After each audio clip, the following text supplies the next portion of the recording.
नमस्कार मेरे प्यारे साथियों। मैथ पेडागोगी का ये पार्ट 8 है। इसके पहले 7 पार्ट पढ़ा चुका हूँ मैं। शिक्षण विधि के सिद्धांत, शिक्षण विधियाँ और पाठ्यक्रम वगैरह ये सब मोस्ट इंपॉर्टेंट चीज़ें उसमें पढ़ा चुका हूँ और उसके साथ प्रैक्टिस सेट भी। यदि नहीं देखा है तो आप देख लीजिएगा, आपको लिंक मिल जाएगी डिस्क्रिप्शन में, आपको 7 वीडियो की प्लेलिस्ट की लिंक मिल जाएगी। तो आज की बात करेंगे शिक्षण विधियों में आगमन विधि और निगमन विधि की। आगमन विधि को कहते हैं इंडक्टिव मेथड और निगमन विधि को कहते हैं डिडक्टिव मेथड। तो शिक्षण विधियाँ 3 कारकों पर निर्भर करती हैं। ये प्रश्न बनता है शिक्षण विधियाँ कितने कारकों पर निर्भर करती है, तो 3 कारकों पर। वो 3 कारक कौन कौन से हैं? पाठ्यक्रम, शिक्षक और शिक्षार्थी। पाठ्यक्रम को कहते हैं, वातावरण भी अगर लिखा हुआ हो कहीं तो पाठ्यक्रम की जगह वातावरण भी लिखा हुआ होगा। तो 3 पॉइंट है। शिक्षण विधियाँ जो होती हैं 3 कारकों पर निर्भर करती है, पाठ्यक्रम, शिक्षक और शिक्षार्थी। जो पाठ्यक्रम होता है उसको शिक्षक पढ़ाता है और शिक्षार्थी पढ़ता है। शिक्षक यानी कि टीचर, शिक्षार्थी यानी कि स्टूडेंट और पाठ्यक्रम यानी कि सिलेबस। इसको चित्र के माध्यम से देखें, एक त्रिभुज के माध्यम से समझाया गया है। तो ये है पाठ्यक्रम, शिक्षण,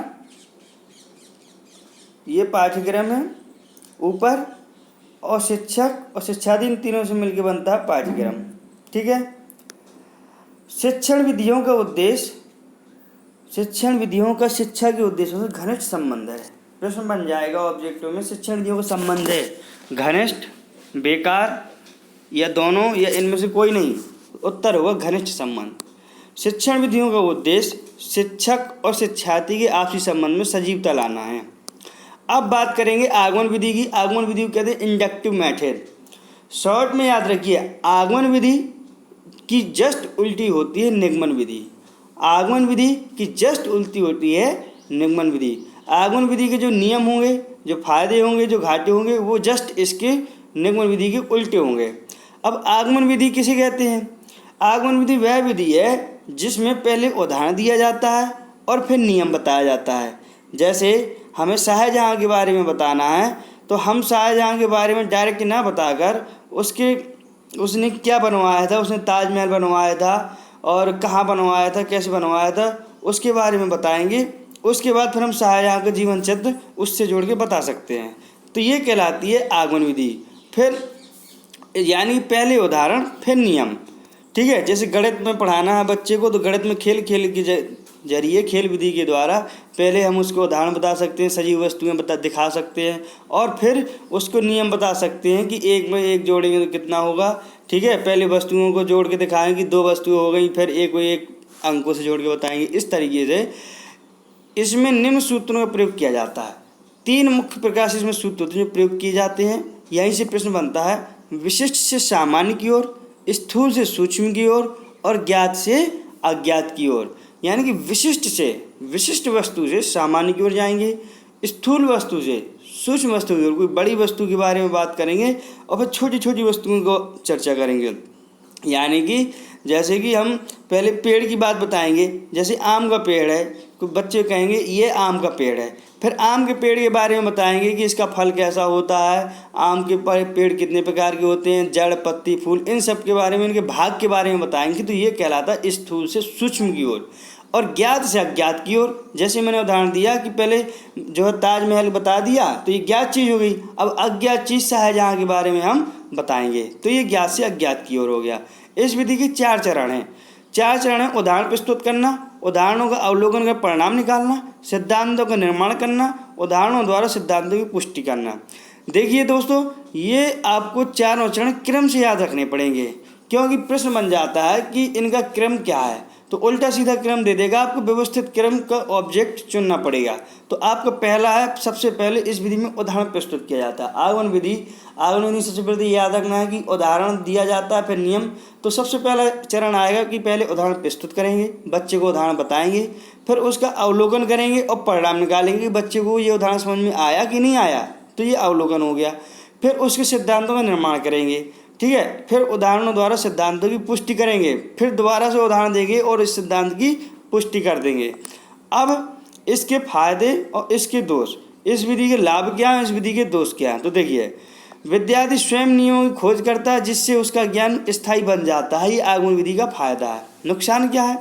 ज्ञानार्जन की धीमी गति होती है। यानी कि जब वो उदाहरण उसको बताए जाते हैं, बार बार उदाहरण बताए जाते हैं, तो ज्ञान अर्जन की गति थोड़ी धीमी रहती है।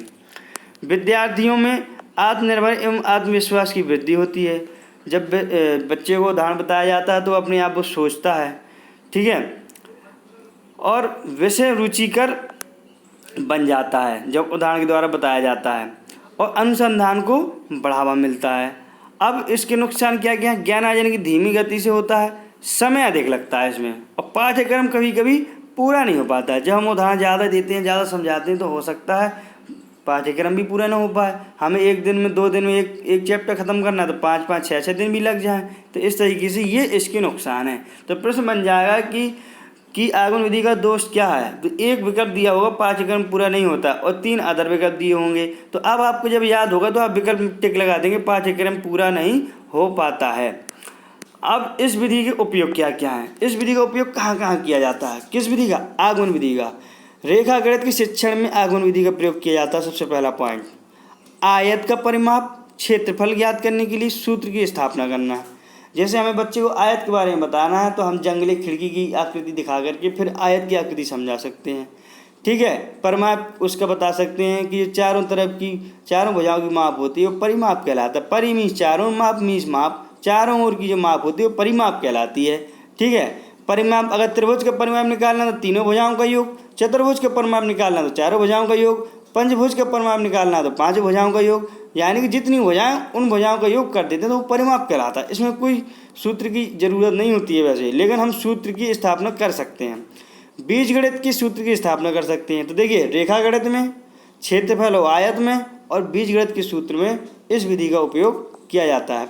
साधारण ब्याज निकालने की सूत्र का निर्माण करना, ठीक है। ऋण संख्याओं का ज्ञान देना। ऋण संख्याएं क्या होती हैं? ऋण संख्याएं कहलाती हैं अभाज्य संख्याएं, ठीक है। अभाज्य संख्याएं, अभाज्य संख्या क्या कहलाती है? जिसमें 2 का भाग पूरा पूरा ना जाए। त्रिभुज के कोणों का योग ज्ञात करना। इतने जगह इस मेथड का उपयोग किया जाता है। अब बात करेंगे निगमन विधि का। निगमन विधि आगमन विधि की जस्ट उल्टी होती है। हमने आगमन विधि में बताया था कि पहले उदाहरण फिर नियम, तो निगमन विधि में होता है पहले नियम फिर उदाहरण। अब जस्ट उल्टा हो जाएगा, नियम पहले होगा फिर उदाहरण। जैसे बीजगणित की पढ़ाना है बच्चे को तो पहले हम सर्वसम का बता देते हैं कि a + b का होल स्क्वायर बराबर a² + b² + 2ab, फिर उससे संबंधित उदाहरण देते हैं। तो ये कहलाती है आपकी निगमन विधि। अब सूत्र कौन कौन से प्रयोग होते हैं? वहाँ हमने किया था विशिष्ट से सामान्य की ओर और स्थूल से सूक्ष्म की ओर। यहाँ प्रयोग करेंगे जस्ट उल्टा, सामान्य से विशिष्ट की ओर और सूक्ष्म से स्थूल की ओर, ठीक है। बस आपको अगर आगमन विधि याद है तो उसका जस्ट उल्टा याद कर दीजिए, आपको तो निगमन विधि वैसी याद हो जाएगी। और सिद्धांत से उदाहरण की ओर, यानी कि पहले सिद्धांत देते हैं, फॉर्मूला देते हैं, नियम बताते हैं, फिर उदाहरण की ओर जाते हैं। ये तीसरा है, ठीक है। अब इसके स्टेप क्या क्या हैं, इसके चरण क्या क्या हैं? इस विधि के चरण, इस विधि के भी 4 चरण हैं, इसको भी क्रम से याद रखना पड़ेगा। उसमें था पहले उदाहरण देना, उसका चरण था, लेकिन इसमें पहले सिद्धांत का ज्ञान देना या पहले नियम देना, फिर विभिन्न उदाहरणों में सिद्धांतों का प्रयोग करना, ठीक है। फिर सिद्धांतों की सत्यता का परीक्षण करना और अन्य उदाहरणों के आधार पर सिद्धांतों का पूर्ण सत्यापन करना। इस विधि के लाभ क्या हैं, इस विधि के दोष क्या हैं? इस विधि का सबसे बड़ा लाभ ये है, इसमें समय की बचत होती है। उसमें समय की बचत नहीं होती थी, उसमें पाठ्यक्रम पूरा नहीं हो पाता था, वही दोष था।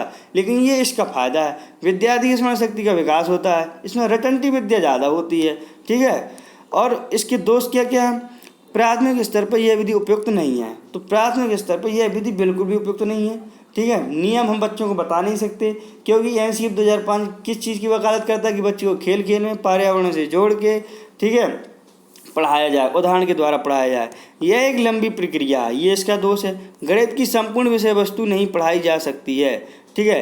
सबसे बड़ा दोष यह है कि निगमन विधि से गणित की संपूर्ण विषय वस्तु नहीं पढ़ाई जा सकती है, ठीक है। हम बीजगणित पढ़ा सकते हैं, लेकिन रेखा गणित पढ़ा सकते हैं, लेकिन कुछ चीज़ें नहीं पढ़ा सकते हैं। इस विधि के उपयोग कहाँ कहाँ होते हैं? यह विधि बीजगणित, रेखा गणित तथा त्रिकोणमिति में उपयोगी है। सबसे पहला पॉइंट, बीजगणित रेखा, वो भी बीजगणित रेखा गणित में उपयोगी थी, लेकिन सूत्र बनाने के लिए उसका उपयोग तो सूत्र बनाने के लिए, बीजगणित रेखा गणित की सूत्र बताने के लिए, आयत बताने के लिए, परिमाप बताने के लिए। लेकिन इसका उपयोग किया जाता है बीजगणित, रेखा गणित, त्रिकोणमिति के शिक्षण में उपयोगी। सूत्रों की मदद से परिमाप, क्षेत्रफल, व्यास, परिधि आदि ज्ञात करते हैं, ठीक है। जैसे वृत्त का व्यास होता है, वृत्त का व्यास क्या होता है? 2 पाई, परिधि होती है 2πr, क्षेत्रफल होता है πr²। ठीक है, अब इसके पहले पेडागोजी की 7 वीडियो पढ़ा चुका हूँ, यदि नहीं देखे हैं तो डिस्क्रिप्शन में आपको लिंक मिल जाएगी, आप जरूर देख लीजिएगा। बहुत ही इंपॉर्टेंट वीडियो हैं, सीटेट 2020 स्पेशल वीडियो हैं। अब देखते हैं विगत वर्षों के प्रश्न। आज हमने आपको पढ़ाया आगमन विधि और निगमन विधि। इससे संबंधित जो सवाल हैं वो जो पिछले सालों में आई हुई उनको देखते हैं, तो आपको क्लियर हो जाएंगी बहुत सी चीज़ें। निम्न में से कौन सी विधि रटने की प्रवृत्ति को प्रोत्साहित करती है? तो हमने बताया था कि निगमन विधि और आगमन विधि। आगमन विधि में पहले उदाहरण दिया जाता है फिर नियम, तो उसमें तो रटने की प्रवृत्ति नहीं होती है।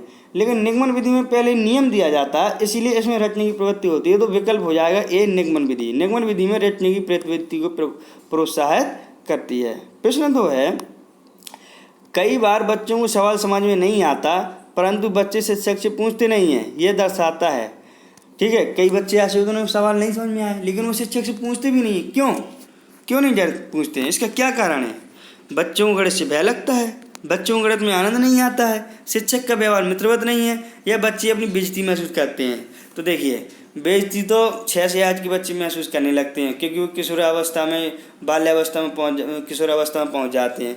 लेकिन जो 1 से 5 तक के बच्चे होते हैं उन्हें तो बेइज्जती से कोई ज़्यादा मतलब नहीं रहता है और उन्हें गणित से भय भी नहीं लगता है। वे गणित में आनंद आता है ऐसा भी नहीं है। आनंद ना आना और आना ये शिक्षक के ऊपर डिपेंड करता है, शिक्षक कैसा पढ़ा रहा है।